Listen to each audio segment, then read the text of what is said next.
Pop culture pastor.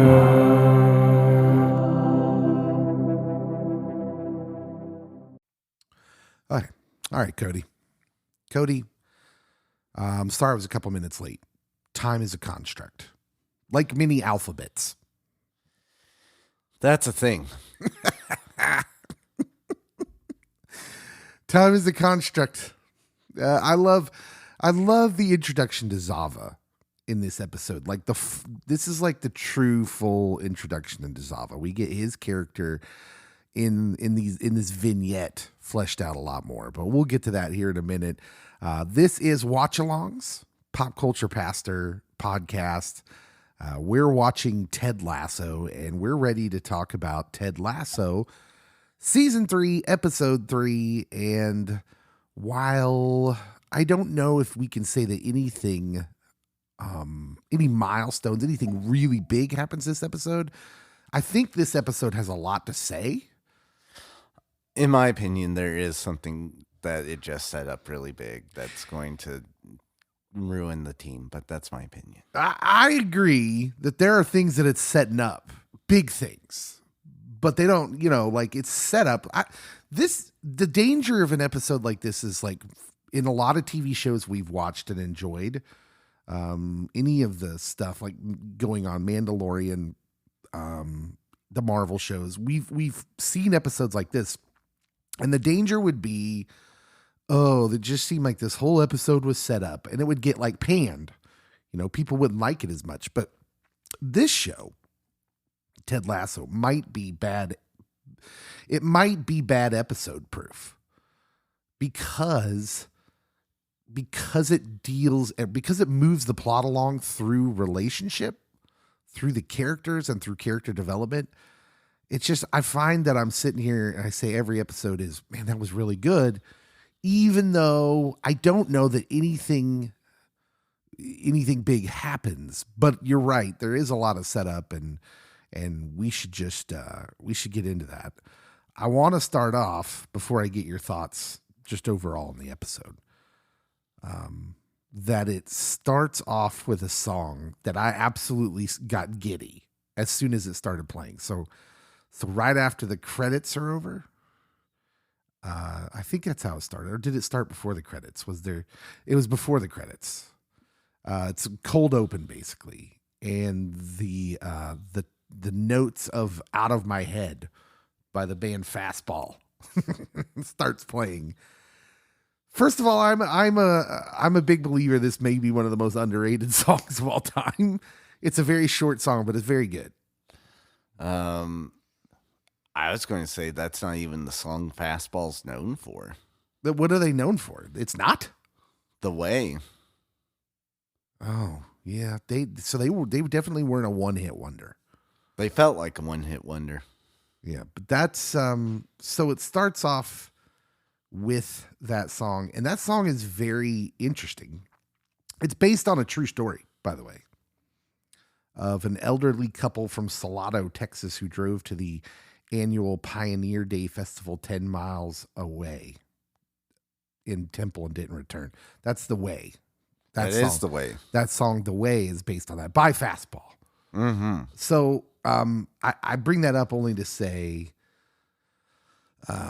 Fastball has a tendency to write really good songs that are based on real things. Real feels. And so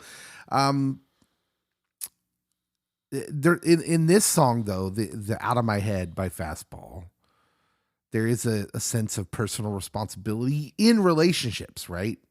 Like a few of the quotes that I wrote down here. There's always more than one way to say exactly what you mean to say, which starts off with the character of Colin, and we find out Colin is gay.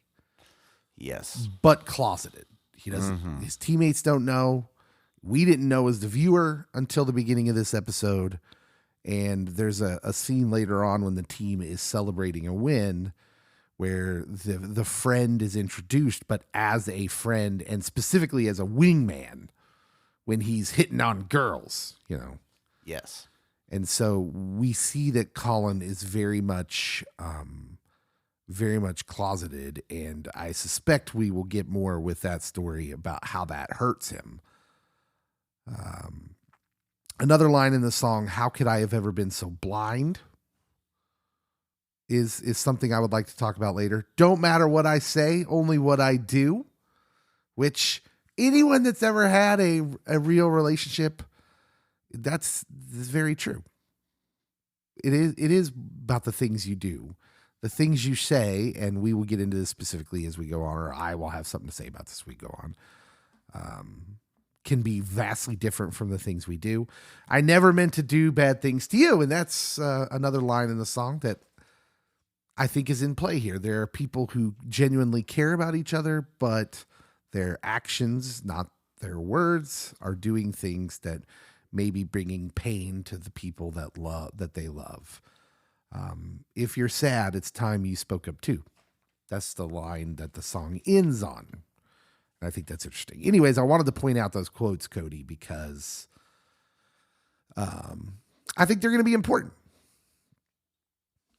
So you and I focused on completely different things, which is fine. Because honestly, I think the song at the end of the show is the most important thing that happened. But I'll wait till the end. Yeah. But that's the great thing about this show is it has deep things to say for being a silly show, a silly soccer show. And I really, really enjoy that. And let's just get into it. So we're on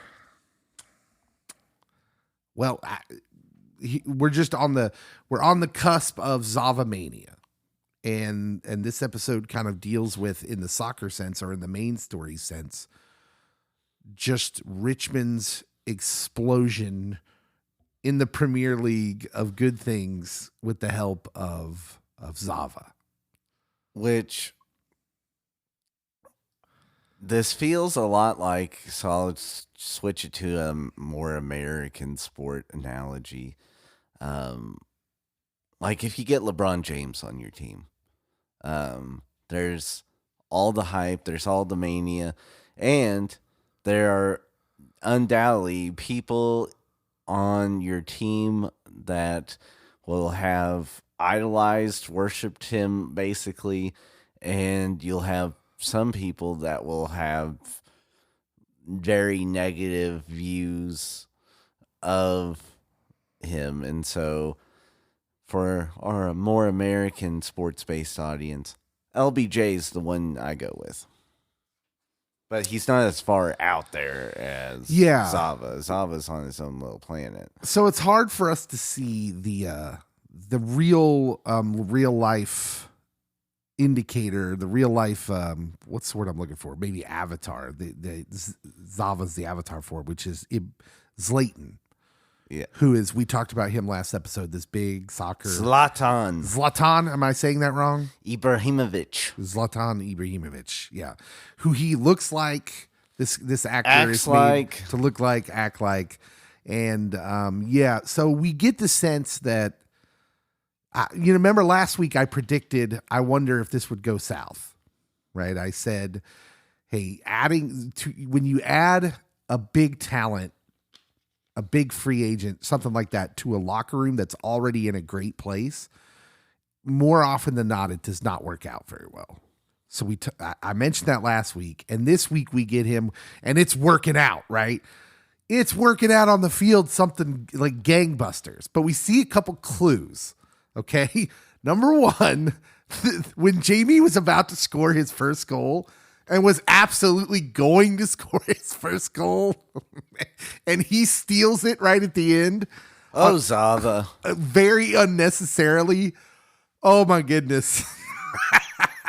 I had a visceral reaction because, like, if you've ever played games with other people, video games, specifically, I was thinking of Rocket League, where a goal's going in and your teammate steals it. Has that ever happened to you? Sometimes I'm the one stealing it. So you're Zava. I am. Oh man, I had a visceral reaction to that, and I was like, "Oh no, oh no." I was like, "Oh yeah." Make that happen, Zava. They do a phenomenal job of making sure that the viewer knows that Zava's out for Zava. Someone has to be out for Zava. I love that you get to play the contrarian.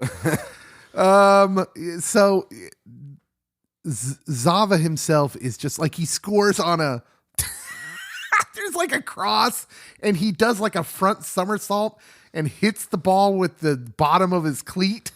Scorpion kick. I can't believe that's a real thing and it has a name. Do people actually do that? Has that been done? So as someone that is not an avid football watcher, I cannot confirm or deny it, but the scorpion gets done all the time on ridiculousness.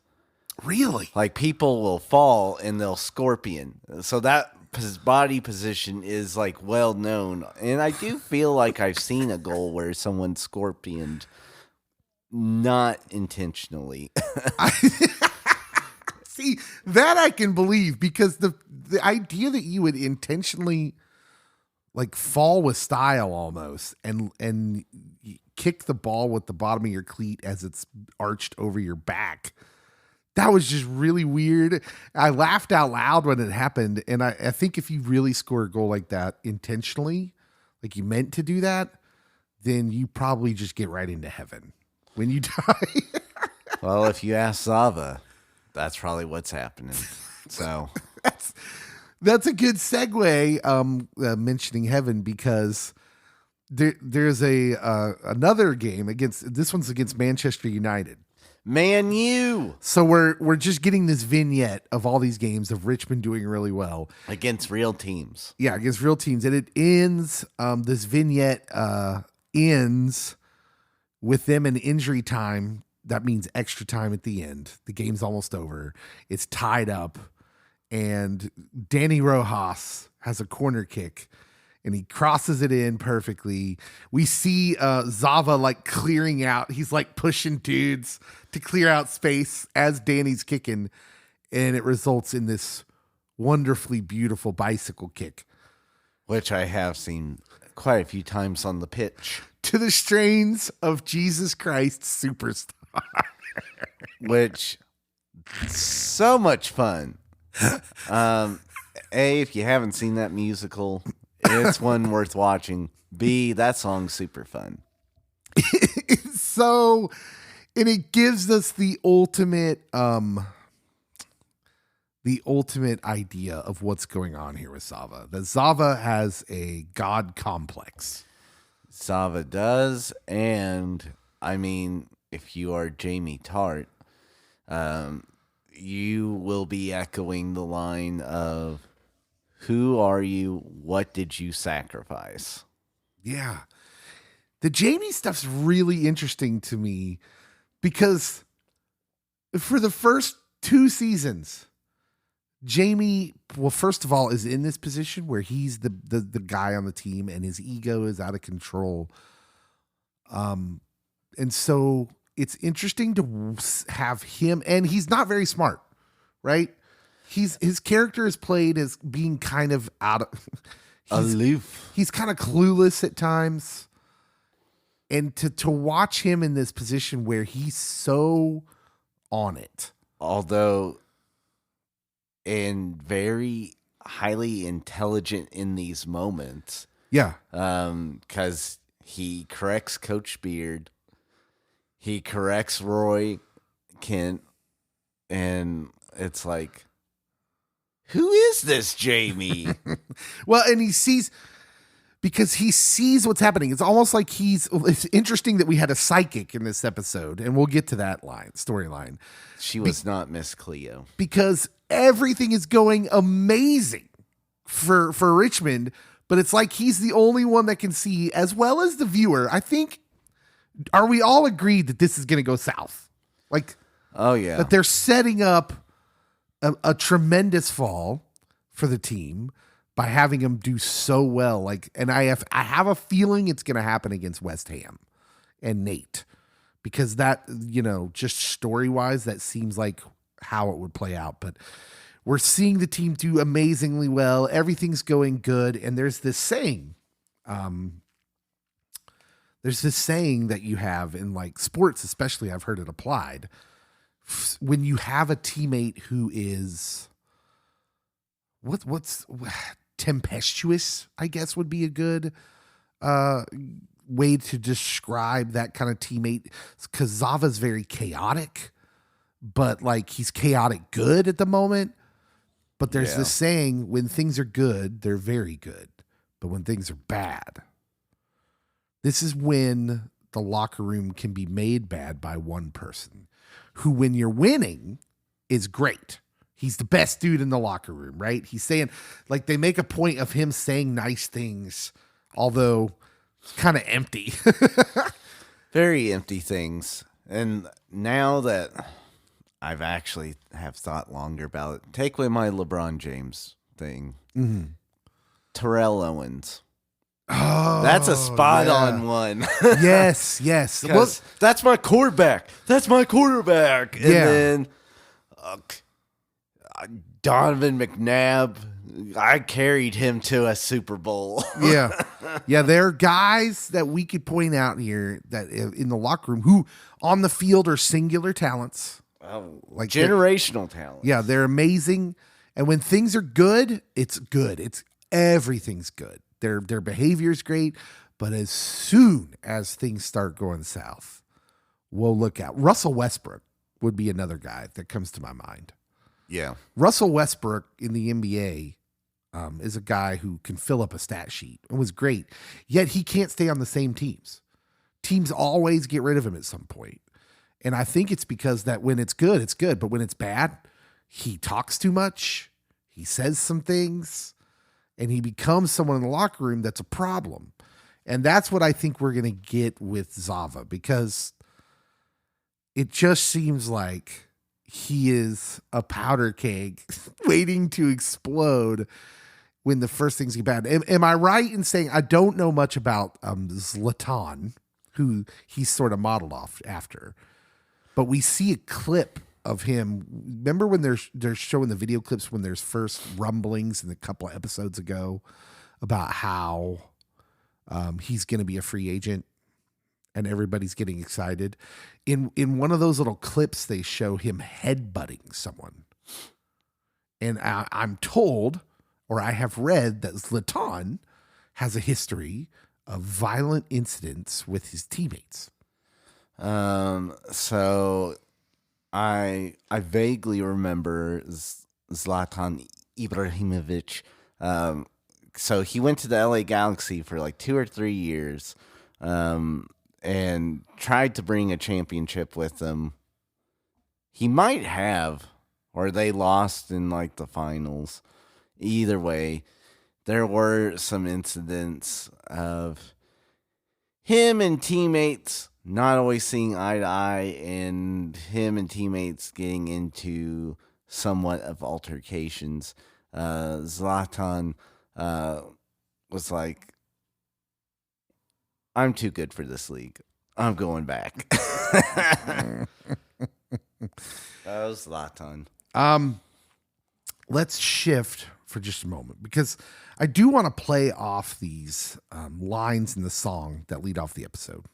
Mainly, well, one, because I think you're supposed to, like, when they feature a song so prominently, I feel like they are playing off that, the writers, but also just because I really like that song. But how could I have ever been so blind? Rebecca visits a psychic. Rebecca's got an interesting story arc in this episode. And I feel like they're trying to like make us think that it's about Sam. But I think they're throwing us a curveball, if you will. Oh, yeah. Not a fastball, which is the name of the band that sings the song. But this is a curveball. They're trying to make you think, because she goes to the psychic. This is weirdly dropped in at the beginning of the story, and there's some exposition through the conversation that she's doing this to appease her mother, who goes to see this weird psychic lady. The psychic lady messes up the phrase "knight in shining armor."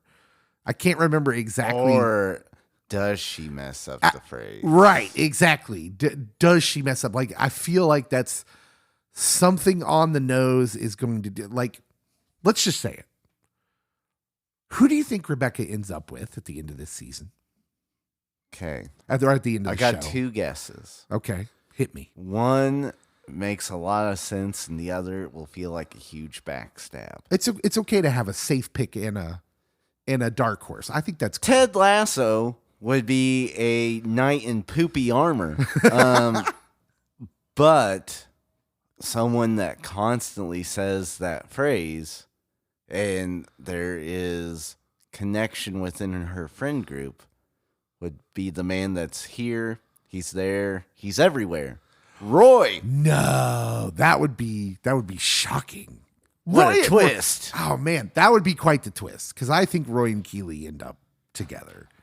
Like, I think this, among all the storylines we've been presented with so far in this season, the Roy and Keeley storyline is the most ridiculous.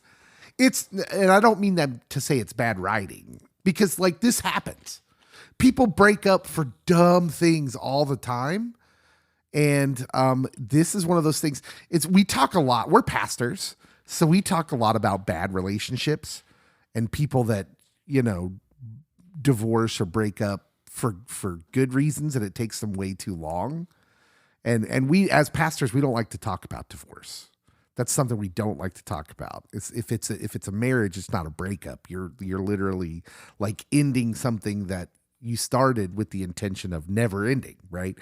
But in relationships, there's breakups all the time, and a lot of the times they are for silly things. They are, and it highlights our misconception of what love is. That no, love isn't something that happens to you. It's something we choose to do, and we choose to do it through tough times. Maybe when you don't have a lot of time for the person that you're loving.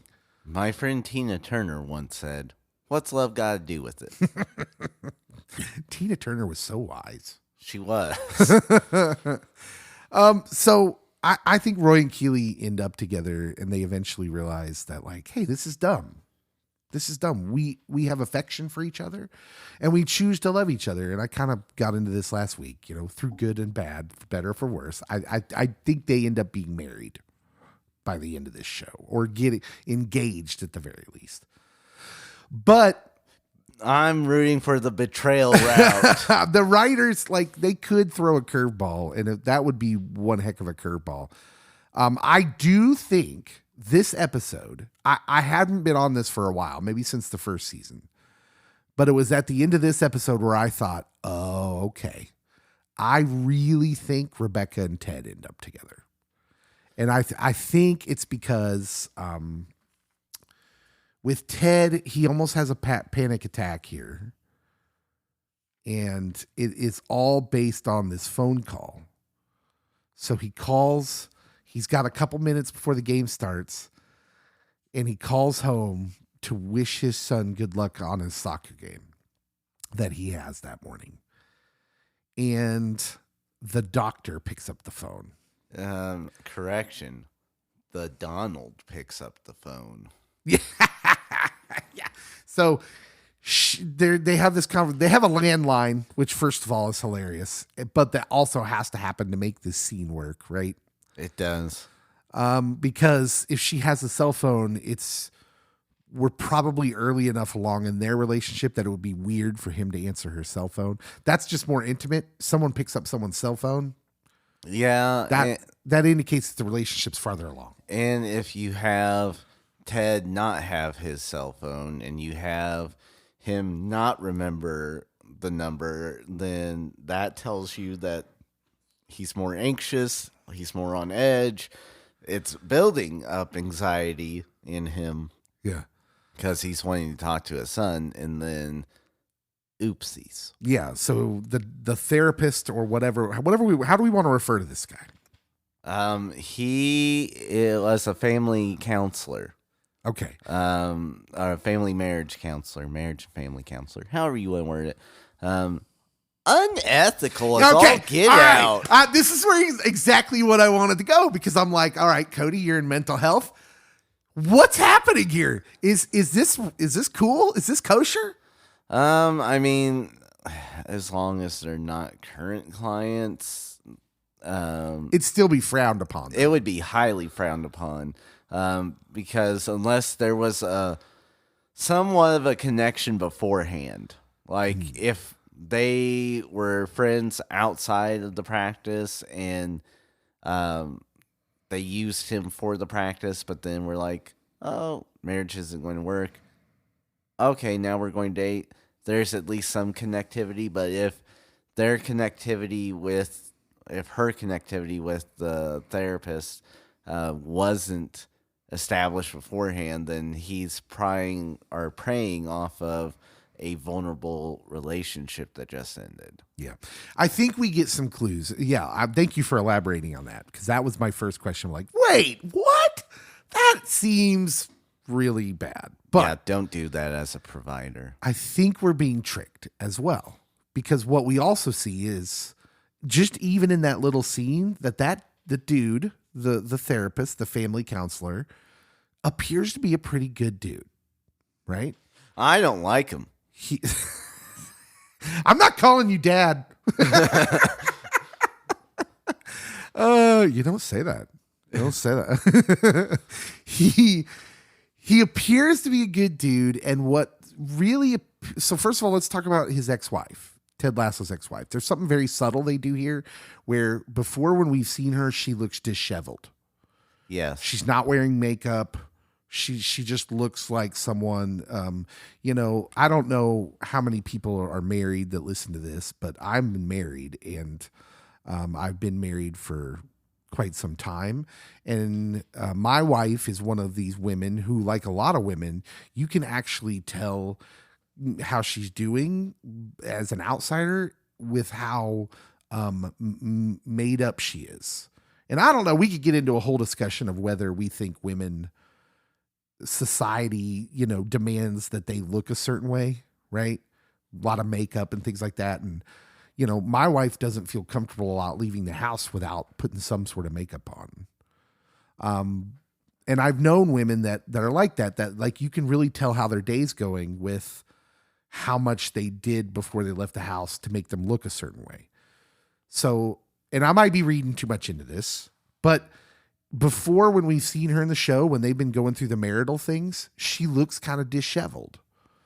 Not a lot of makeup. In this scene, she looks great. She's got the makeup. She looks good. She looks happy. This thing with the family therapist guy, the doctor, might be going well. She looks good. I'm not happy about it. I know. The viewer feels weird, but I think we are supposed to notice that she looks well. That she looks like she looks well. She sounded happy on the phone. Mm-hmm. The only issue really was she's super concerned about Ted in that moment. She had anxiety about Ted finding out that there's a man within her house that answered the phone. Yeah. And a man that both of them know. Yeah. And I think when they're struggling, the doctor and Ted's ex-wife, they're struggling. She's like pausing and waiting to try and gather her thoughts to try and say what she needs to say. Also, by the way, reference to the original song. There's always more than one way to say exactly what you mean to say. We hear the doctor being nice to the son, being fatherly. We're meant to hear that. It's in the background as Ted Lasso is waiting for someone to come back to him on the phone. And I think this is where we get a giant clue as Ted has a near panic attack, maybe snapped out of it by the godly goal by Zava. From midfield. Has that ever happened? It does happen, but it's a rarity. He hits an amazing, miraculous goal to start off this game, and it kind of snaps Ted out of what appeared to be like it was going to be a panic attack. And I believe that the panic attack has less to do with the wife and the betrayal of the doctor. And I think it's a decent, we can call it a betrayal. It's borderline unethical. It is unethical. I'm calling it. But I think it has less to do with that than someone filling in for him as dad. Oh, yeah. And with Ted having dad issues to begin with, which, I mean, we see during the funeral of Rebecca's dad, that it triggers a big panic attack within Ted, and you find out uh, about Ted's dad being deceased, and taking his own life, and um, how heartbreaking that was for Ted. And Ted doesn't want um, something to keep him away from his son. Yeah. And I think you're right on. I think that this show is going to go this direction where I do think you're right about your prediction, where Ted may leave. Goodbye, Ted. It may be Ted that leaves the team at some point this season to end the show, to go back home and be closer to his son. He's a guy who's damaged by the loss of his father. He's mentioned before that his father worked a lot, right? Yep. And that the time he got to hang out with him on the Saturdays at the bar playing darts, clearly very important to him. Yep. And so I think you're right. I think this show ends with Ted Lasso resigning, going back to the States, and it's really the connection to his son that's going to be the very, very important driving relationship for Ted. Real quickly before we get out of here, because we got to wrap this up, but I never meant to do bad things to you. Another quote from the song at the beginning. This is something very ingrained into relationships. It's the ones you love, you hurt, right? That's a saying. That is a saying. And in this song, we have this song with all these quotes. How could I have ever been so blind? There's always more than one way to say exactly what you mean to say. Doesn't matter what I say, only what I do. If you're sad, it's time you spoke up to. And then this last quote, I never mean to do bad things to you. I think this is the theme of the episode, right? And again, Ted Lasso, highly relational. So we're talking about relationships. We start with Colin, who is a closeted a gay man. That's what we find out.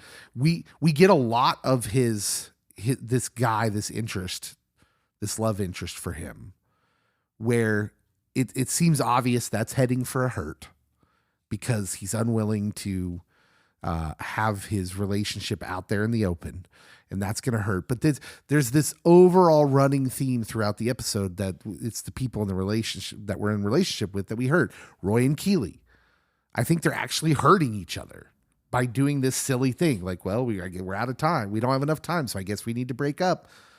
But we get looks. There's more longing looks. All the longing looks by both parties. And then there's intentional, I'm not going to look at you. So there's a scene where they're in the common area at Richmond, and Keeley is with her new assistant, Shandy. Who eats her own hair. Apparently, he eats her own hair. And Roy is looking at Keeley as they're walking by each other as if to say, oh, we're walking by each other, so she's going to acknowledge me, but she doesn't. Rude. Yeah, but... Rude. Okay, we've all done that, right? No. Yes, I come have on. not. I'm a saint. You've never been in that kind of relationship where things are weird, and instead of okay, let me frame it a different way. Let me frame it a different way.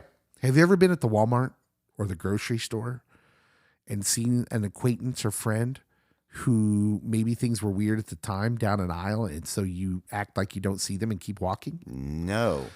I only do that with people that I know are weird that I don't want to talk to. I'm at least glad you admitted that. I bring up something that I think is a universal experience. No. Mm-mm. Roy thinks it's weird. You're on the side of Roy. I am Roy. It clearly hurts Roy that she walks by him without acknowledging him. And but if you're Roy's friend, if you're there with Roy, the follow-up question's obvious. Why does that hurt you? I thought you guys were done. We could still be friends. So, to continue the last little thought here, I never meant to do bad things to you. We hurt the ones we love. So there's that. We need to bring up Nate.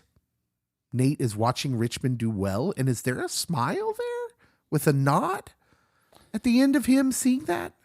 I don't recall that. He has a little smirk and he kind of nods his head and he doesn't slam the computer shut. There's no violent end to the scene like before when he got mad at seeing Ted not react, not take the bait.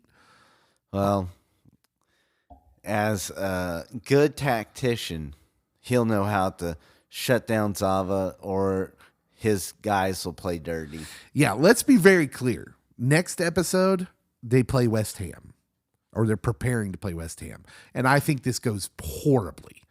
I think Nate's going to get over. I think West Ham's going to win. I think Zava's going to blow up. Something's going to happen with Zava. And all the good vibes of this episode, they're going to go away. Something's going to blow up in the next episode.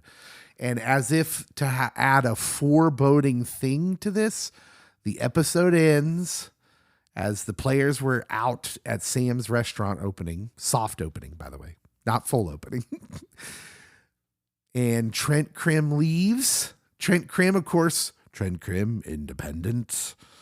No longer of the Independent, but now writing a book, following the team. He walks and he sees down the alley Colin and his boyfriend. Michael.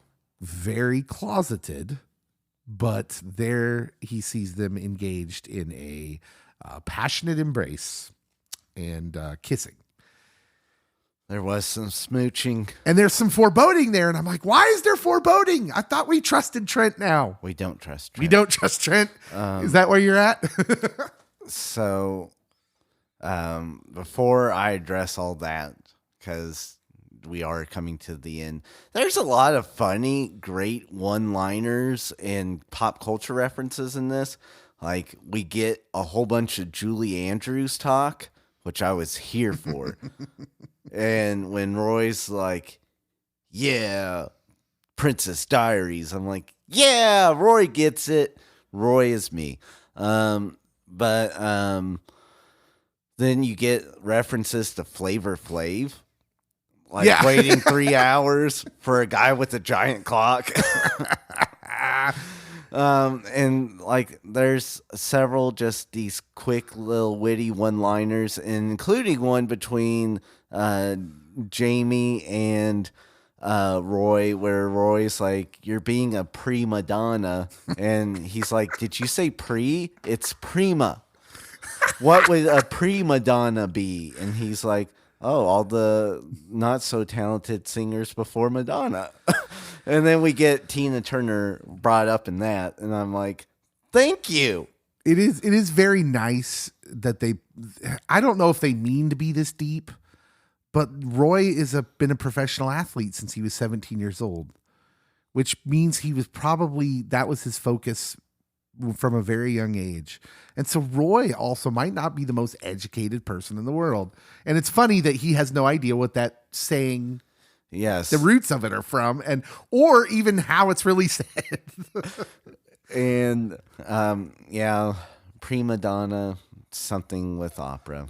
That's above me.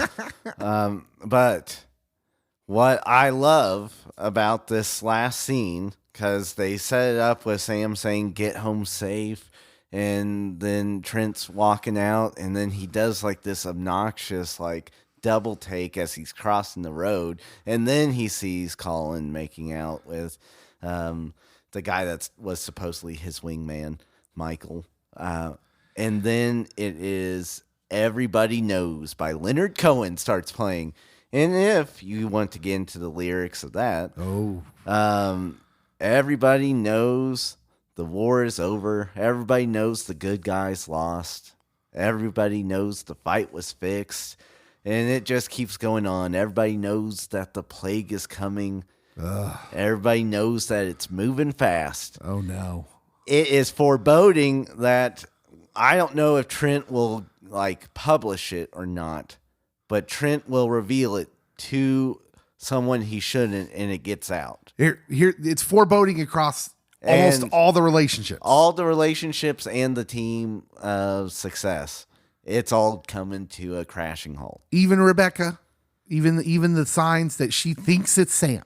Yeah. What the psychic was talking about, that she's going to be pregnant. And she's thinking it's Sam. That's foreboding because, frankly, that's weird, right? We all agree that she shouldn't end up with Sam because that's kind of strange. It falls under the same line as Ted's ex-wife being with the marriage and family therapist. There's nothing illegal about it. It's frowned upon. Very. He's a young person under her employ. Some might call that grooming.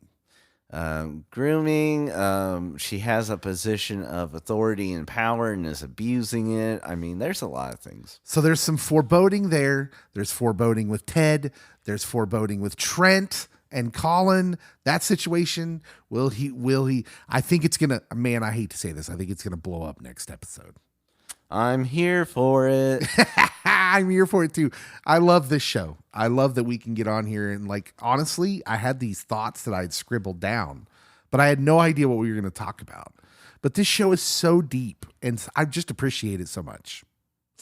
Oh yeah. And if you can bring in Fastball and Leonard Cohen in an episode, I'm here for it.